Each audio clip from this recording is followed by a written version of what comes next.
오늘 마가복음 5장 말씀을 가지고 첫 학기는 계획대로 되지 않아 라는 제목으로 하나님 말씀 나누도록 하겠습니다.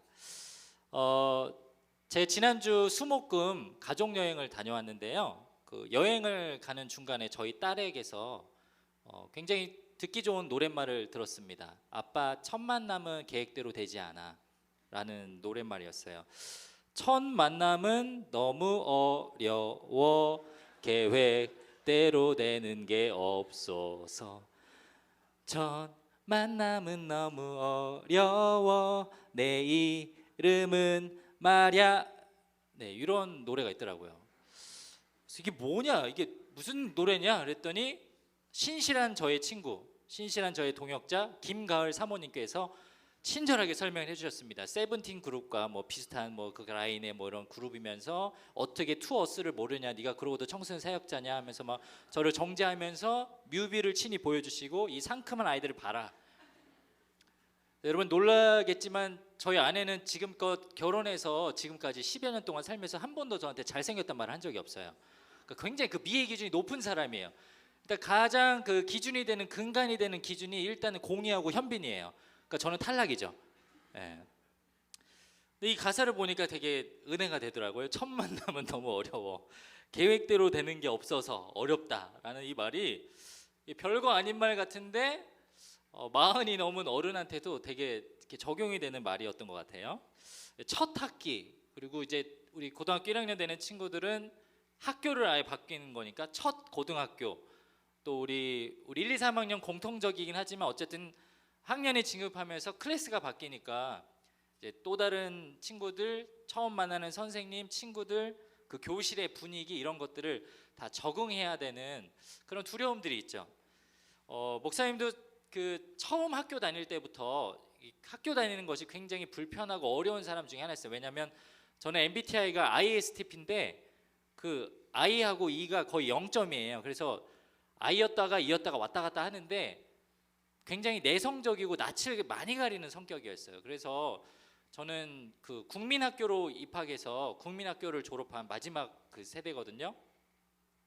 근데 제가 그 국민학교 1학년 때 무슨 일이 있었냐면, 예비 소집일 날 엄마 손을 붙잡고 가가지고 교실이 어딘지 확인을 하고 교실 의자에 앉아보기도 하고, 그래서 개학하는 날은 너가 혼자 와서 여기 교실까지 오면 된다라고 이렇게 연습을 미리 했죠. 그러고 나서 3월 2일 날 개학을 하고 학교를 처음 갔는데, 저는 국민학교 1학년 어린아이 8살짜리가 첫날부터 결석을 하는 짓을 저지릅니다. 이유는 한 가지였는데, 그날 비가 왔어요. 그래가지고 우산을 쓰고 학교 정문으로 들어갔는데 운동장에 사람들이 우산을 쓰고 막 서 있고 그 교실로 안 들어가는 거예요. 그래서 저게 뭐지 하고 그 모임에 가봤더니 이제 다른 학년들이 이제 그 당시에 학생이 너무너무 많아가지고 오전반, 오후반이 있었어요. 여러분 상상이 안 되시죠? 우리나라에 그 정도로 어린이가 많았었어요. 그래서 어린이가 너무 많아서 그 친구들은 오후반 애들이라 그날 일종의 그 임시 소집일을 한 거죠. 너네들은 오늘 오후 몇 시까지 오면 된다라고 해서 그날 안내를 받은 건데, 숫자가 같으니까 아, 오후에 오르는가 보다 하고서 저는 우산 쓰고 그냥 그날로 집을 갔습니다. 엄마가 이제 놀래가지고 너 왜 학교 안 가고 집에 왔냐 했더니 우산 쓰고 있는데 사람들이 교실에 안 들어가고 운동장에서 놀고 있길래 나는 그럴 거면 집에 가자 해서 왔어 엄마. 그래서 비 오는 날 엄마한테 두드러지기 정말 먼지나게 두드러 맞았죠. 그러고서 다음 날부터 다시 이제 학교를 갔던 기억이 납니다. 중학교 때는 학교를 이제 가정사정 때문에 여러 번 옮겨 다니고 그랬는데, 제가 제 얘기를 들으면 여러분 참 불행할 텐데 남녀공학 학교를 딱 1학년 1년밖에 못 다녔어요. 중학교 때 딱 1년 다니고, 그때도 심지어 남녀공학이 합반이 아니고 홀수반은 남자, 짝수반은 여자 이런 식으로 돼 있었어요. 그러니까 반 교실 안에 들어가면 다 남자들만 있는 거죠. 그 상태로 1년 보내고 그 다음에 이사를 가서 전학을 갔는데 거기 학교가 남자 학교였어요. 그래서 남중 2년 보내고 남고 3년 보내고 대학교 갔는데 신학과에서 100명 중에 90명이 남자고, 그리고 휴학하고 어디 갔을까요? 군대 갔어요.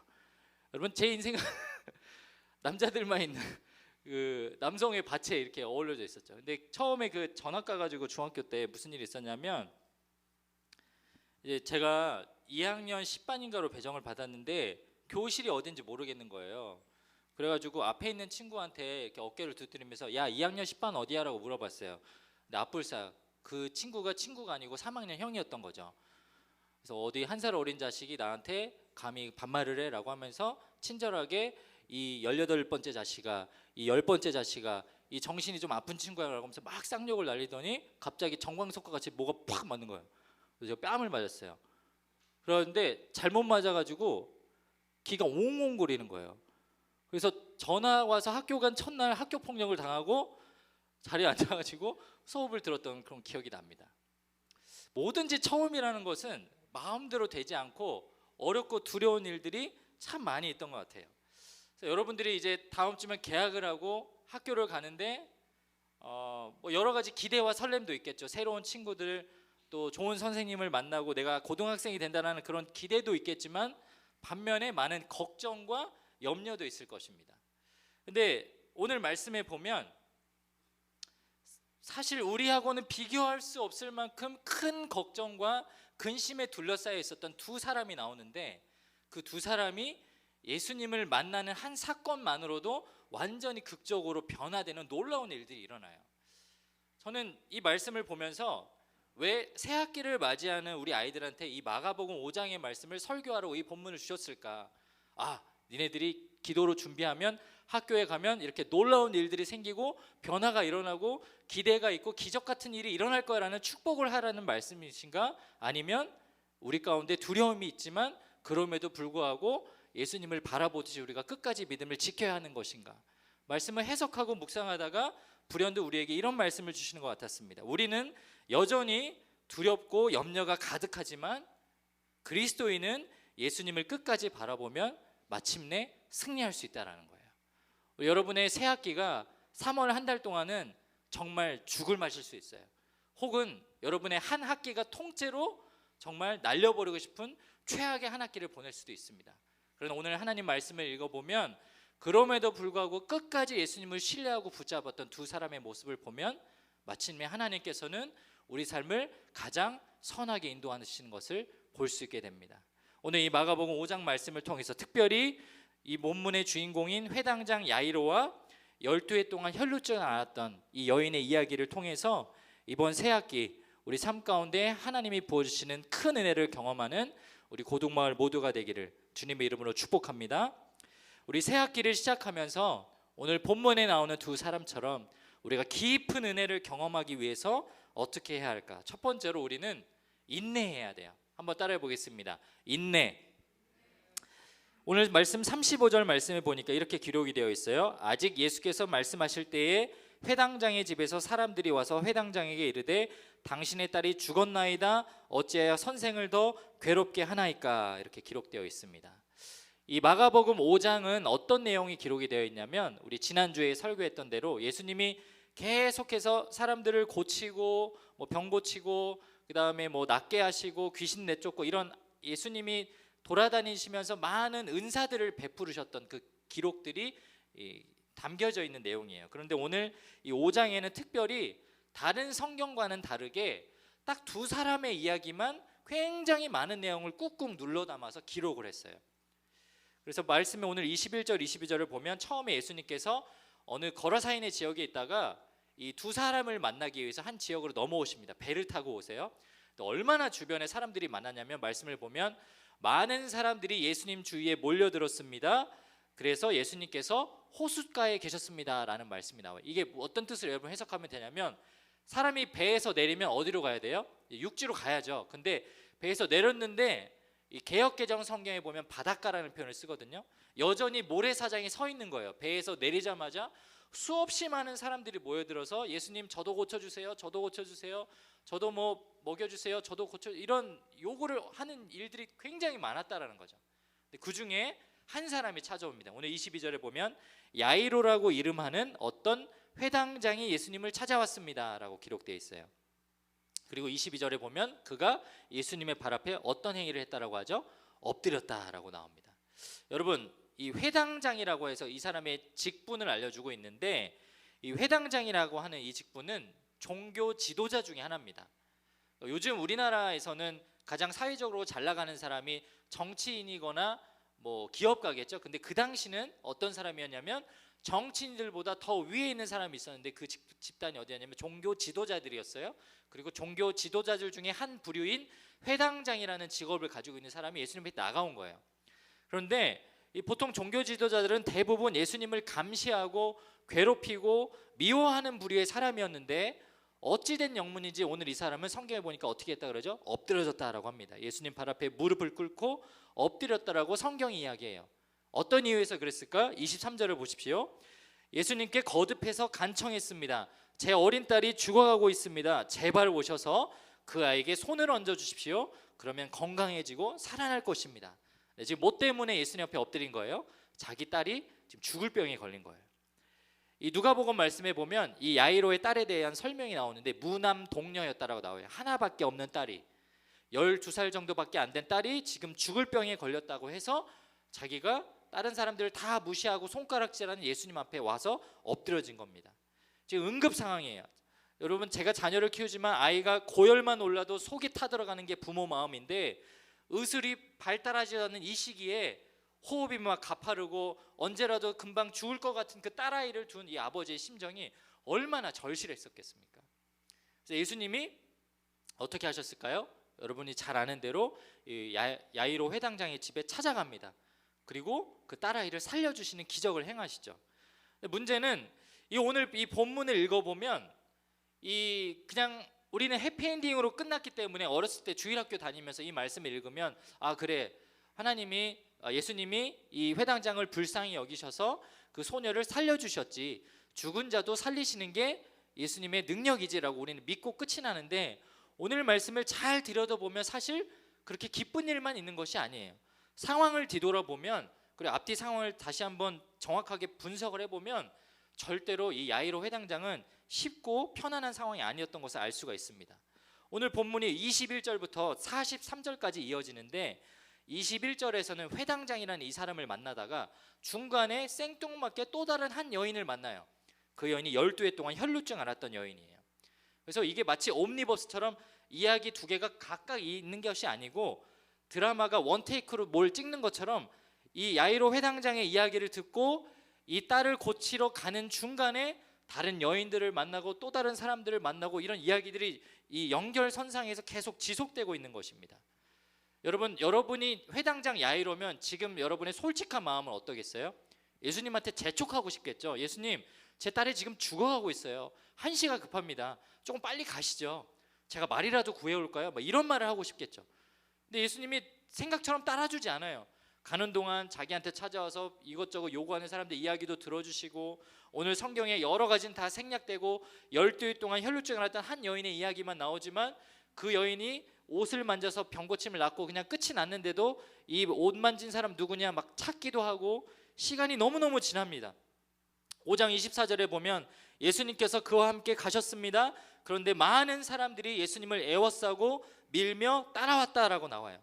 지금 회당장은 아마 권력을 휘둘러서라도 사람을 내쫓고 싶었을 것입니다. 자신이 너무너무 속 터지고 힘든 가운데 예수님 너무 천천히 움직이고 있거든요. 그리고 마침내 겨우겨우 집 앞에 왔는데 어떤 소식을 듣는지 아세요, 여러분? 35절 말씀. 아직 예수께서 말씀하실 때에 회당장의 집에서 사람들이 와서 회당장에게 이르되 뭐라고 합니까, 여러분? 당신의 딸이 죽었나이다. 여러분, 이거 너무 화가 나는 상황 아니에요? 물론 어차피 죽을 병에 걸린 아이라면 예수님이 오지 못하셨더라면, 내가 예수님을 만나지 못했더라면 이 딸은 죽을 수밖에 없는 운명이었겠죠. 근데 드디어 예수님을 만났어요. 병원으로 치면 드디어 응급차를 탄 거예요. 그래서 병원에 가기만 하면 되는데 이게 막 딜레이가 되고 늦어져가지고 1분 1초가 늦어져서 딸이 죽었다라면 아빠의 입장에서 너무너무 화가 나고 너무 속상한 일이 아닐까요? 더군다나 자기 옆에 지금 하인들이, 사람들이 와서 당신의 딸이 죽었다, 더 이상 예수님을 괴롭게 하지 마라라고 하면서 오히려 자기 딸을 죽음 앞에서 슬퍼하고 있는 아버지를 비난하는 말까지 합니다. 그런데 오늘 이 회당장 야이로가 성경 어디를 봐도 예수님에게 불평했다거나 자기 딸이 죽었다라고 말하는 그 사람들한테 소리치거나 울고불고 하지 않아요. 그 이유가 어디에 나오냐면 36절에 나옵니다. 우리 36절 말씀 다 함께 읽어보겠습니다. 시작. 그러나 예수님께서는 이 말을 무시하시고 회당장에게 두려워 말고 믿기만 하여라 하고 말씀하셨습니다. 네. 오늘 예수님께서 뭐라고 말씀하시죠? 사람들의 말을 무시해라. 너는 두려워 말고 뭐 해라? 믿기만 하여라 라고 말씀하셨어요. 여러분, 이게 신앙생활 하는데 아주 큰 동력이 되는 거예요. 여러분이 많은 기도를 하죠. 우리 예를 들어서 수련회 가서 막 기도도 하고 울부짖고 하고 나면은 마치 하나님이 내 기도를 당장이라도 들어주실 것 같은 그런 느낌이 와요. 막 촉이 와요. 여러분, 제가 그 목회를 하다 보면 막 상담을 하고 기도를 하다고 보면 이렇게 기도하고 그러잖아요. 아이가 막 눈물을 흘리고 변화될 때가 있어요. 그러면 저도 모르게 제 촉 같은 게 와요. 아, 얘는 좀 됐다 이제. 얘는 진짜 반성을 했다. 아니요. 다음 날 되면 또 다음 주 되면 또 꼬꾸라지고 넘어지는 게 그게 사람이더라고요. 사람은 믿을 만한 존재가 아니더라고요. 근데 오늘 예수님이 뭘 믿으라고 하시는 거예요? 내가 네 딸을 낫게 해주겠다라는 그 말씀을 믿으라는 거예요. 그래서 지금 도저히 상황은 아이가 낳을 것 같은 기미조차 보이지도 않고 심지어는 사람들이 죽었다라고 말하고 있지만 장례를 치를 준비가 아니라 내가 네 딸을 낫게 해줄 거라는 그 말씀을 믿으라는 믿음 앞에 순종하라고 요구하는 겁니다. 여러분, 저는 이거를 다른 말로 표현하면 인내심이라고 말하고 싶어요. 인내심. 여러분이 하나님 앞에 각자마다 기도하는 여러 가지 기도의 제목이 있을 거예요. 제가 고등학교에 가면은 뭐 좋은 선생님 만나게 해주시고 좋은 친구 만나게 해주시고 성적 잘 받게 해주시고 공부 잘하게 해주시고 여러 가지 기도의 제목들이 있죠. 근데 여러분도 여러분 스스로 알고 있죠. 그 기도 제목이 다 응답이 될까요?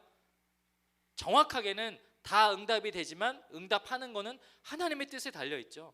어느 타이밍인지 모르는 거예요. 어떤 친구를 보내줄지 모르는 거예요. 어떤 선생님을 만날지 몰라요. 또 그지 같은 그런 새학기를 맞이할 수 있는 거예요. 근데 오늘 예수님이 저와 여러분이 요구하시는 것이 무엇이냐면 인내하라는 거예요. 인내.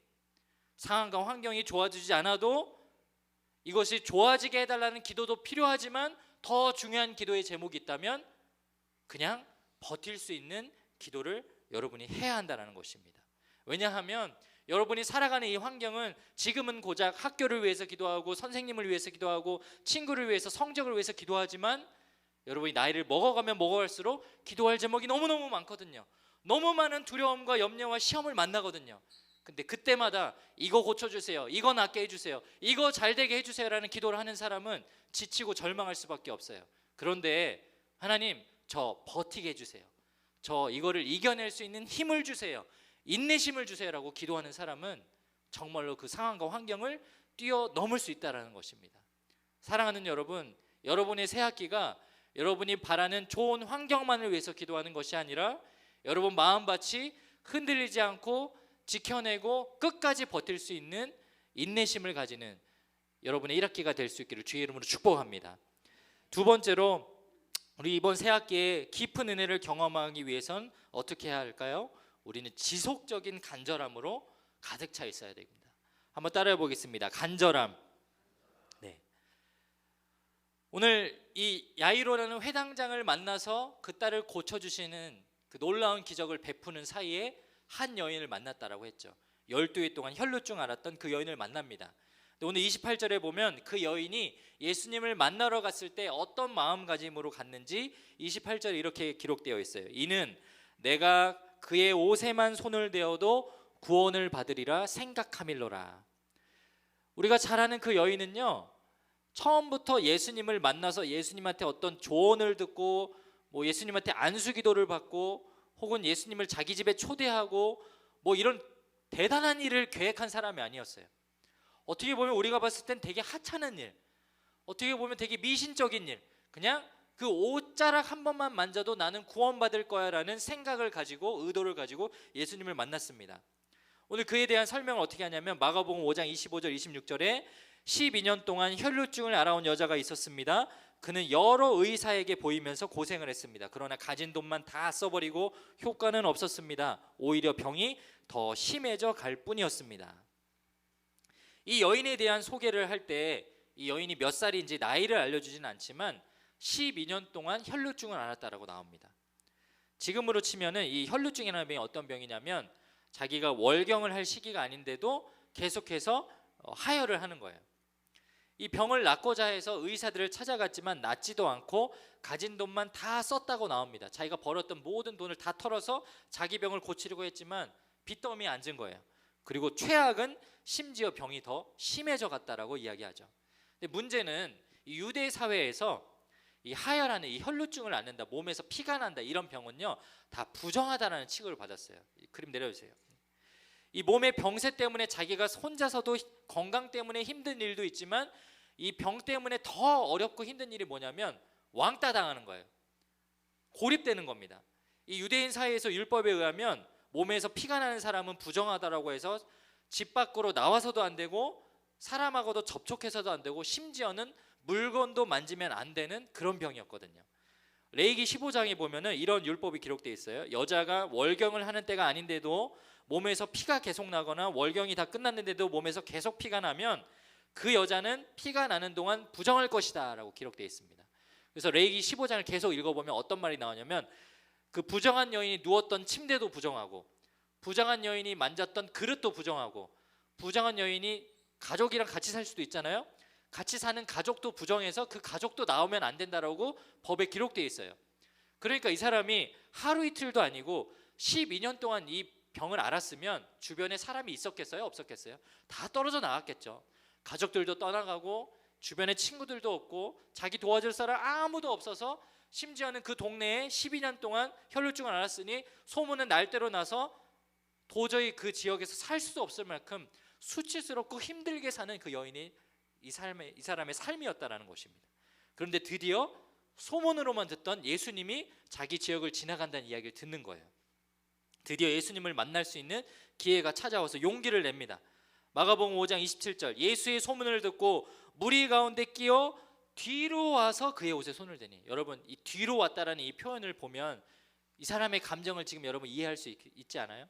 얼마나 부끄럽고 미천하고 내가 세상적으로 부정하고 더럽다는 그 욕의 욕을 듣고 살았으면 그토록 바라던 예수님 앞에 코앞까지 왔는데 앞에 와가지고 엎드리고 무릎 꿇고 나 좀 고쳐주세요라고 말하지 못할 정도로 얼마나 수치스러웠으면 뒤로 와서 그의 옷에 손을 댔다라고 오늘 성경에 기록합니다. 그 정도로 간절했던 거예요. 28절, 이는 내가 그의 옷에만 손을 대어도 구원을 받으리라 생각함일러라. 한번 여러분에게 질문해 보겠습니다. 여러분, 오늘 이 예수님이 계신 그 자리에 여인처럼 예수님한테 병 고침 받고 혜택 받고 싶은 사람들이 수없이 많이 있었을 거 아니에요. 그 사람들은, 그 수없이 많은 사람들은 예수님 손 잡거나 손만 대어도 나을 거다라는 생각을 했을까요, 안 했을까요? 아마 수없이만 했을 거예요. 그래서 예수님이 누구하고 대화하고 있으면 그냥 막 와가지고 막 손 어루만지고 머리도 만져보고 발 만지고 뭐 이렇게 옷 만진 사람 수없이 많았을 거예요. 저는 확신합니다. 그 자리에 수없이 많은 이 혈루증 앓은 여인처럼 많은 사람들이 병 나으려고 막 옷에 손을 댔을 거예요. 근데 그 사람들 나았다는 기사는 전혀 없어요. 차이가 있었던 거죠. 무엇이냐면 간절함의 차이가 있었던 거예요. 오늘 그냥 내가 오늘 예수님 만나서 어떤 은혜를 구하겠다, 내가 예수님 만나서 내 인생 고쳐보겠다라고 하는 악의적인 생각을 가지고 있는 사람도 있을 거고, 나만 잘 되면 돼라는 이기적인 생각을 가진 사람도 있을 거예요. 그래서 그냥 예수님의 능력만 빼먹으려는 사람들. 그런데요, 오늘 이 여인은 12년 동안 계속해서 자기를 지속적으로 괴롭히는 병이 있었어요. 그리고 그게 빌드업이 돼서 지금의 간절함을 만든 거죠. 오늘 이 말씀을 그냥 여러분이 단순하게 예수님은 내 병을 고쳐주시는 분, 나를 도와주시는 분, 나에게 기적을 베푸시는 분이라고 적용을 하면 여러분 되게 유치한 신앙인이 되는 거예요. 그건 진짜 유치한 1차원적인 신앙이에요. 오늘 이 모습을 보면요, 사실은 우리 신앙생활에 빗대서 해석을 해봐야 돼요. 왜 나한테는, 나 하나님 앞에 수련회 가가지고 막 기도하고 예배 드릴 때 막 뜨겁게 예배하는데 왜 예배실 문 밖에만 나가면 내 은혜가 다 떨어질까? 왜 일상생활하고 학교만 가고 학원에 가고 친구들만 만나면 나는 왜 그렇게 그리스도인이 아닌 것처럼 살까? 그 이유가 뭐냐면 지속성이 없기 때문에. 지속성.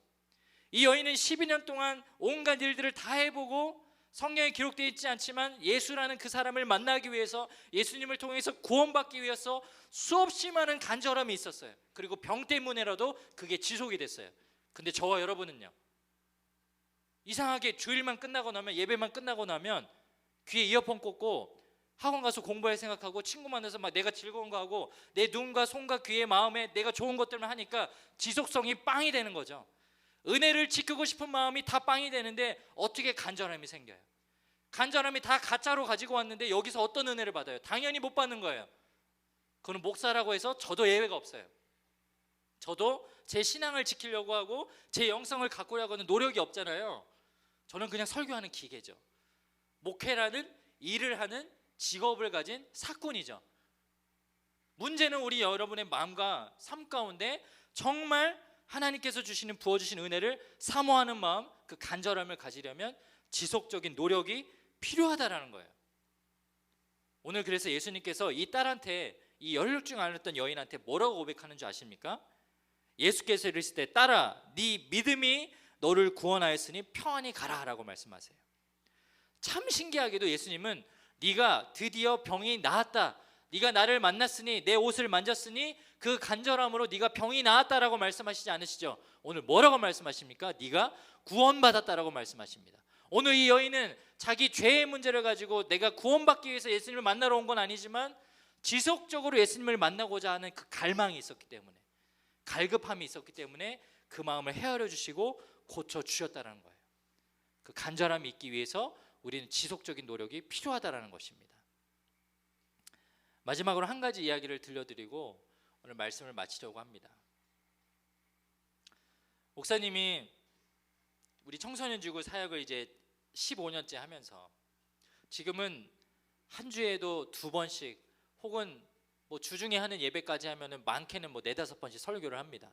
근데 저는요, 목회자가 탁 되고 나서 가장 하고 싶었던 게 뭐였냐면 설교였어요. 설교. 근데 그건 저의 인간적인 욕심이었어요. 왜 그랬냐면 이 강단에 서서 마이크를 잡고 막 설교하는 모습이 그냥 되게 멋있어 보였거든요. 그게 얼마나 부담이 되고 얼마나 거룩한 자리고 이런 것들은 다 차치하고 그냥 해보고 싶었던 거예요. 왜냐하면 신학교 다니는 4년 동안 공부했고 대학원 다니는 3년 동안 공부했으니까 막 내 지식도 자랑해보고 싶고 막 잘하고 싶다는 거 자랑하고 싶은 제 욕심이었어요. 근데 하나님이 그걸 다 갈아먹었어요. 다 가로막고 그 당시 목사님이 저한테 뭘 요구하셨냐면 너 2년 동안 나한테 매 주일날 설교 써서 설교 원고 보내. 그럼 너한테 설교할 기회 줄게라고 목사님이 못 박았어요. 처음에는 혀를 내둘렀습니다. 상식적으로 생각해도 이해가 안 돼요. 왜 내가 설교를 하지도 않는데 설교를 하는 사람처럼 설교문을 써서 매주 보내야 되지? 동의가 되지가 않았어요. 그래서 목사님이 시킨 일인데 이 파트타임 전도사, 이 초보 아기 전도사가 개겼어요. 안 보냈습니다. 근데 그 당시 목사님이 전라도 분이셨는데 조금 성격이 있으셨거든요. 이상현이 너 교만해가지고 설교도 안 보내. 니 썩어 문드러졌다 막 이러면서 막 저를 막 디스하면서 다시 보내라고. 어느 분인지 성함을 말씀하지 않겠습니다. 제가 너무너무 이게 속상한데 보내기 시작했어요.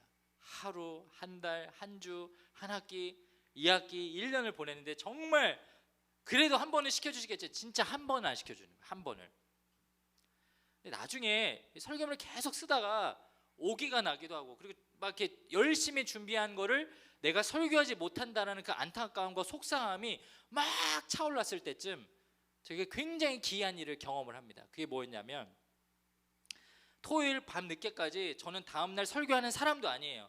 토요일에서 주일날 넘어가는 자정을 넘어서까지 새벽 1시까지 그래도 우야무야 설교문을 작성해서 보냈어요.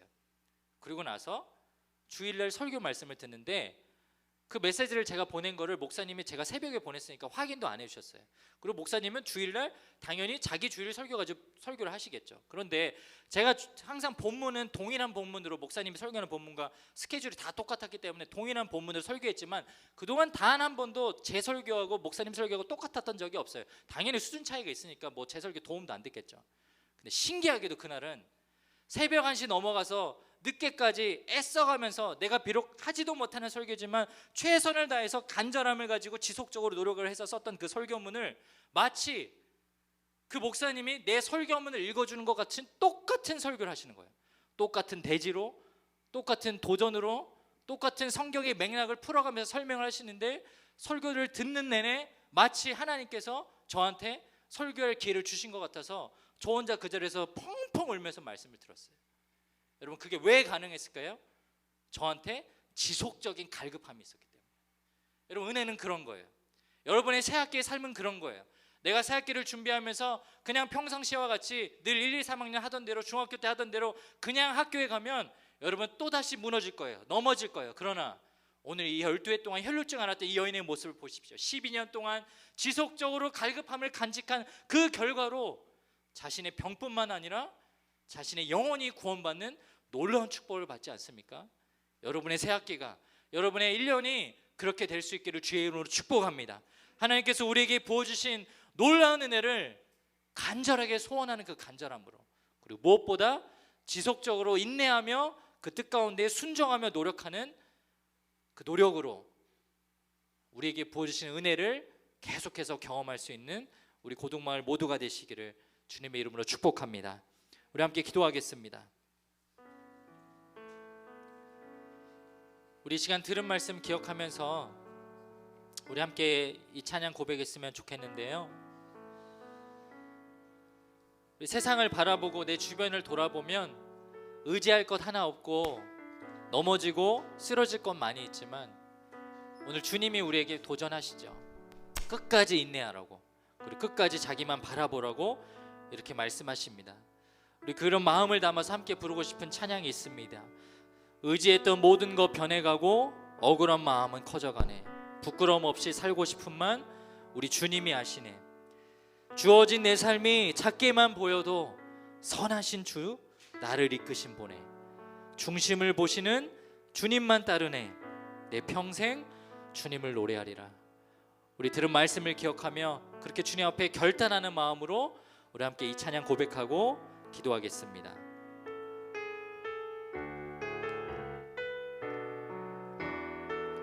의지했던 모든 것 변해가고,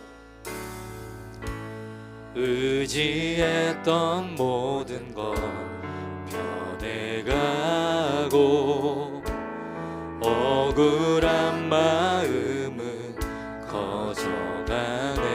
부끄럼 없이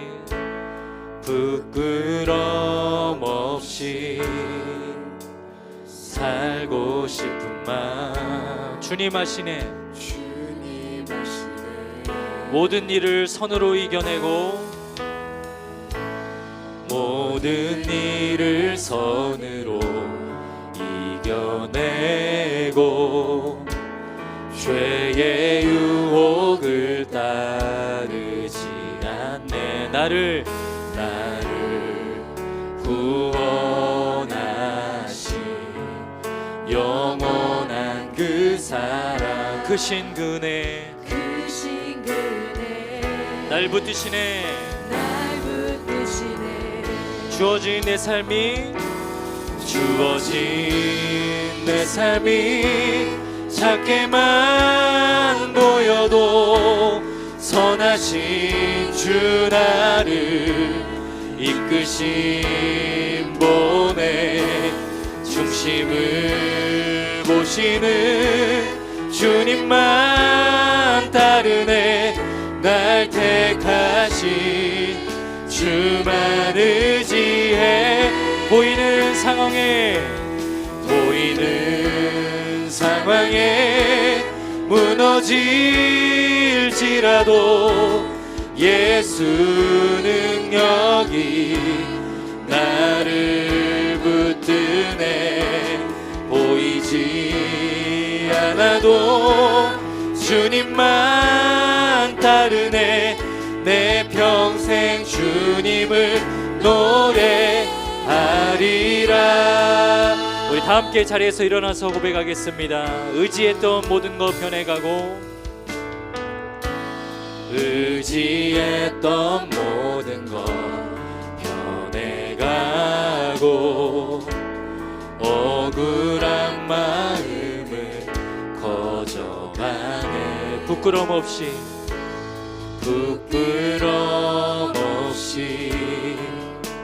살고 싶은 마음 주님 아시네. 모든 일을 선으로 이겨내고, 모든 일을 선으로 이겨내고, 죄의 유혹을 따르지 않네. 나를 구원하시 영원한 그 사랑, 그 신근에 날 붙드시네. 날 붙드시네.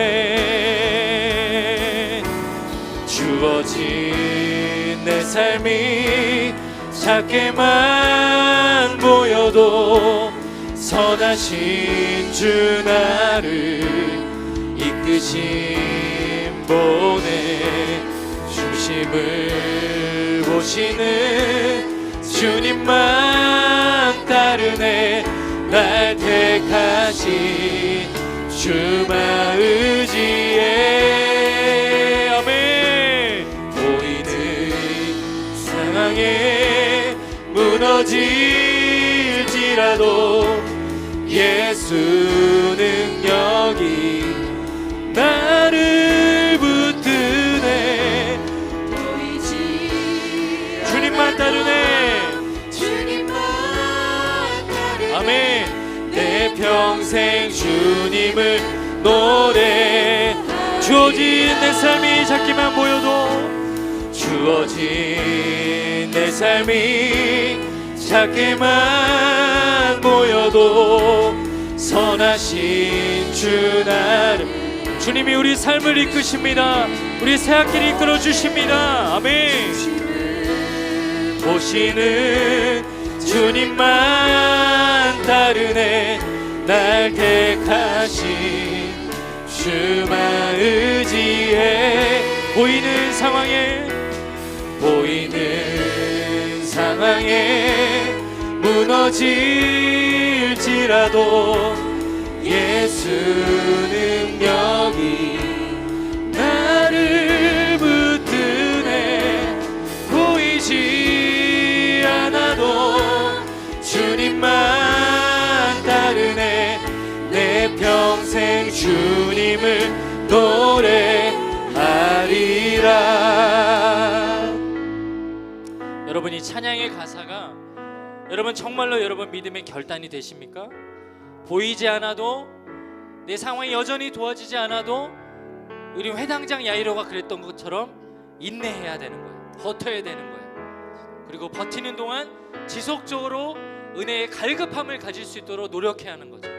예배의 자리를 찾아오고 말씀을 읽고 기도하고 개인의 큐티하는 시간을 가지고 공동체 기도에 참여하고 여러 가지 많은 순서들뿐만 아니라 여러분 마음의 중심에 예수 그리스도를 모시는 그 놀라운 중요한 기도의 자리가 필요한 것입니다. 우리 시간 함께 기도할 때, 하나님, 이번 새학기 제가 의지했던 모든 것은 변해가고 사라지지만 나를 통하여서 역사해 주시고 일하여 주시는 내 삶의 주인 되신 예수님은 변하지 않으시고 나와 함께 하시는 분이십니다. 내가 그분을 붙잡고 끝까지 신뢰하며 인내하며 은혜의 갈급함을 가지고 살아가는 이번 새학기가 되게 하여 주시옵소서. 다가오는 새해를 주님 앞에 그렇게 맡겨드리며 감당할 수 있는 이번 한 해가 되게 하여 주시옵소서. 우리의 고등학생 생활이 그리함으로 말미암아 주님 안에서 승리를 경험하는 이번 한 해가 되게 하여 주시옵소서. 우리 시간 주님의 이름을 크게 한번 부르짖고 합심하여 기도하겠습니다. 주여. 하나님, 그렇습니다. 하나님, 우리 주시는 우리 기도의 제목들을 가지고 하나님 앞에 부르짖으며 간구하며 나아갑니다. 하나님, 내 삶 가운데 여전히 좋아지는 상황이 없다 할지라도, 내 가운데 변화지고 있는 환경, 좋은 환경들이 주어진다 할지라도 주님 바라보며 기도하며 주님만 의지하는 우리가 되게 하여 주시옵소서. 세상 가운데 많은 유혹 어려움들 가운데 또 새학기 맞이하는 학교와 생활 삶 가운데 우리는 쓰러지고 넘어질 수 있지만 주님 바라보고 승리함을 경험할 수 있도록 주님이 주인이 되어 주시옵소서. 오늘 이 자리에서 우리 함께 간구하고 부르짖었던 것처럼 늘 주님만 바라보며 주 앞에 성숙함으로 나아갈 수 있는 우리들이 되게 하여 주시옵소서. 우리 앞에 그렇게 결단하고 나아갈 수 있는 우리들이 되길 소망합니다. 하나님, 우리가 순결하고 변함없으신 주님을 경험할 수 있도록 온전히 주님만 바라볼 수 있도록 주님께서 채워주시고 인도하여 주시옵소서.